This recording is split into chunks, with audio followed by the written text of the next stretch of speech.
Have you ever looked back at the Nintendo 3DS eShop and realized just how many weird, interesting, and forgotten games were on there? The 3DS had the obvious big games: Mario Kart 7, Animal Crossing New Leaf, Pokémon X and Y, Super Mario 3D Land, and all the stuff everyone remembers. But hidden underneath all of that were smaller games that had their own little fan bases. Some were surprisingly ambitious. Some were kind of janky. Some felt like they were trying to do something way bigger than what the 3DS should have been able to handle. And honestly, that's what makes them interesting. So today, I want to talk about 5 forgotten Nintendo 3DS games that deserve more attention. These are games that may not have been perfect, but they had personality, creativity, and in some cases, online communities that people still remember years later. Let's get into it.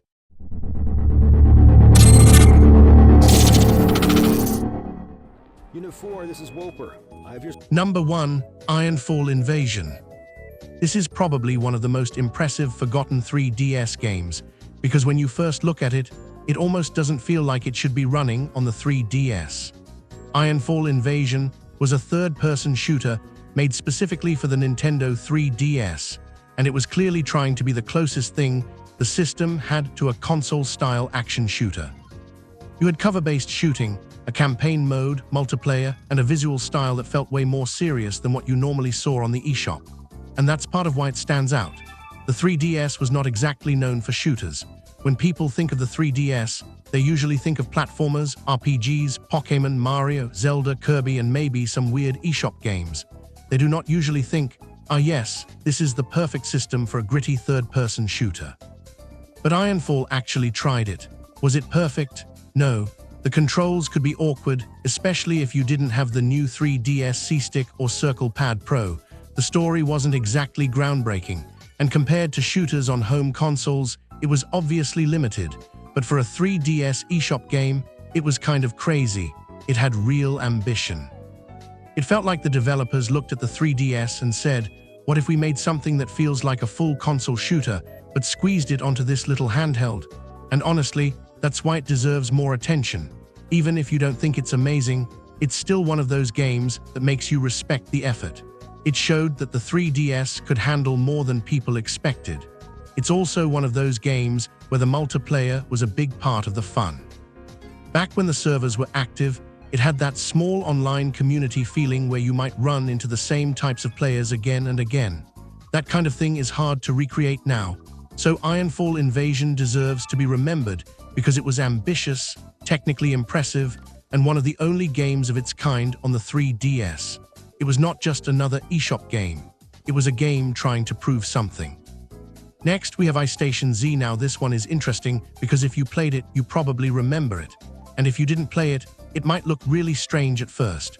iStation Z was basically a survival game on the 3DS. You were dropped into a cold, open environment with zombies, vehicles, weapons, buildings, online multiplayer, and survival mechanics. And again, this was on the 3DS. That alone makes it memorable. There was something really unique about joining an online lobby in iStation Z and just seeing what would happen. Sometimes people would help you. Sometimes they would attack you. Sometimes everyone would just wander around doing completely random stuff. It had that chaotic multiplayer sandbox feeling, and that's probably why people who played it remember it so strongly. It was not the most polished game ever made, but it had an atmosphere that felt different from almost anything else on the 3DS. The world felt empty, but in a way that kind of worked. You were in this snowy, isolated place, trying to survive while figuring out who you could trust. It almost felt like a tiny handheld version of those survival games that were popular on PC, except simplified and weirdly charming. The graphics were basic. The animations could be stiff. The gameplay could be clunky, but sometimes games don't need to be perfectly polished to be memorable. Sometimes they just need to give players a space to mess around, make stories, and create funny moments. And iStation Z absolutely did that. It was one of those games where the best moments weren't always scripted. The best moments came from random online interactions. Maybe you found a vehicle and drove around with strangers. Maybe someone betrayed you. Maybe you teamed up with another player and tried to survive together. Maybe you had no idea what was going on and that somehow made it better. That's the kind of game iStation Z was. It deserves more attention because it gave 3DS players a type of experience that the system barely had, an online survival sandbox. And even though it was rough around the edges, it had a strange charm that made it unforgettable. Now let's talk about Battle Miners. If you were around for the 3DS eShop era and you liked Minecraft-style games, you probably at least heard of this one. Before Minecraft officially came to the 3DS, there were several games trying to fill that gap, and Battle Miners was one of the most interesting ones. It had block building, survival elements, enemies, online multiplayer, and a weird alien invasion theme, and that theme helped it stand out. A lot of Minecraft-inspired games just copied the basic idea of mining and building, but Battle Miners tried to give it more of an identity. Instead of just surviving in a peaceful block world, there was this whole battle against alien creatures. It felt like a mixture of sandbox building and action survival. Was it as deep as Minecraft? No, of course not. But for the 3DS, it was pretty impressive. The fact that you could build, explore, fight, and play online with other people on a handheld system was a big deal, especially at the time. There was something fun about having this kind of game in your pocket. You could just open your 3DS and jump into a blocky world. It scratched that Minecraft itch before Minecraft was properly available on the system. And like Ice Station Z, part of the appeal was the online multiplayer. These games had small but memorable communities. You could join random worlds, see what people built, fight enemies, or just mess around. It wasn't always polished, but it was fun in a way that felt very specific to that era of the 3DS eShop. Battle Miners deserves more attention because it represents that weird time when developers were trying to bring big sandbox ideas to a tiny handheld console. It might look simple now, but back then, it felt like a pretty big deal. And honestly, I think games like this are important to remember because they show how creative the eShop could be. Not every game had a massive budget, but some of them had ideas that were way bigger than you'd expect. The fourth game is Cube Creator 3D. This is another Minecraft-like game, but it had a slightly different feel compared to Battle Miners. Cube Creator 3D focused more on exploration, crafting, and building. It had randomly generated worlds, different biomes, resources to collect, enemies to deal with, and a creative mode where you could build whatever you wanted. Again, this was before Minecraft was easily available on the 3DS, so games like this had a real purpose. For a lot of people, Cube Creator 3D was one of the closest things they had to Minecraft on the system. And while it obviously wasn't as big or complex as Minecraft, it was still a surprisingly solid little sandbox game. One thing I like about Cube Creator 3D is that it feels very 3DS. It has that simple, colorful, slightly low-budget eShop look, but in a charming way. It doesn't feel like it's trying to be some giant AAA game. It feels like a small game that knows what it is, and sometimes that makes it more enjoyable. You could explore, gather materials, build structures, and just relax with it. It was the kind of game that worked well on a handheld because you didn't need to play for hours at a time. You could just jump in, build something, explore a little, and come back later. It also deserves attention because it's part of that forgotten 3DS sandbox scene. When people talk about Minecraft clones, they usually say it in a negative way, but I think that's a little unfair. Sure, some of these games were definitely inspired by Minecraft. That's obvious. But they also gave 3DS players something they wanted at a time when they didn't really have the official version yet. And because of the 3DS hardware, they had to do things in their own limited but creative ways.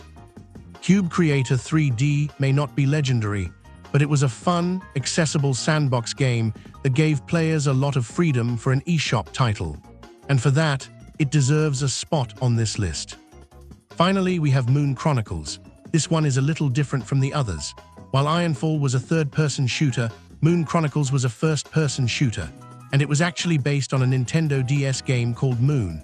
On the 3DS, Moon Chronicles brought that sci-fi shooter experience back with updated visuals and improvements. The game has you exploring a mysterious base on the moon, fighting enemies, solving small puzzles, and uncovering what's going on. What makes Moon Chronicles interesting is that it feels like a type of game the 3DS didn't get very often. A sci-fi first-person shooter on a Nintendo handheld already sounds unusual, but the fact that it had atmosphere, exploration, and a more serious tone makes it stand out even more. It almost feels like the kind of game that would have had a cult following if more people knew about it. Now, to be fair, it's not perfect. Some parts can feel repetitive. The environments can look similar, and because of the hardware, it's not going to feel like a modern FPS, but it has a mood. There's something cool about playing a lonely sci-fi shooter on the 3DS. It feels like one of those games you randomly discover, play for a bit, and then wonder, why does nobody talk about this? And that is exactly why it belongs on this list. Moon Chronicles deserves more attention because it tried to bring a serious sci-fi FPS experience to a handheld that barely had games like that. It also pairs really well with Ironfall because both games show that the 3DS had a small but interesting shooter library. People usually don't talk about the 3DS as a shooter system, and to be honest, it wasn't one.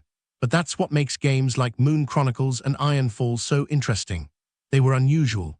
They were different. They filled a space that most developers didn't even try to touch, and that makes them worth remembering. So those are 5 forgotten Nintendo 3DS games that I think deserve more attention. Ironfall Invasion, a surprisingly ambitious third-person shooter. Ice Station Z, a strange but memorable online survival game. Battle Miners, a block-building survival game with aliens and multiplayer. Cube Creator 3D, a charming sandbox game from before Minecraft fully arrived on the system. And Moon Chronicles, a sci-fi first-person shooter that brought a different kind of experience to the 3DS. None of these games are perfect. Some are clunky, some are weird, some definitely show their age, but that's kind of the point. The 3DS eShop was full of games like this, games that weren't always polished, but still had creativity, personality, and communities behind them. And now that the 3DS eShop is gone, these games feel even more forgotten. That's why I think they deserve to be talked about, because when people look back at the 3DS, they usually remember the big Nintendo games, and those games deserve the attention, of course. But the smaller games mattered too. They made the 3DS library feel more unique, more experimental, and honestly more fun to explore. So did you play any of these games? And are there any other forgotten 3DS or Nintendo eShop games that you think deserve more attention? Let me know in the comments, and if you enjoyed the video, consider liking and subscribing. Thanks for watching, and I'll see you in the next one.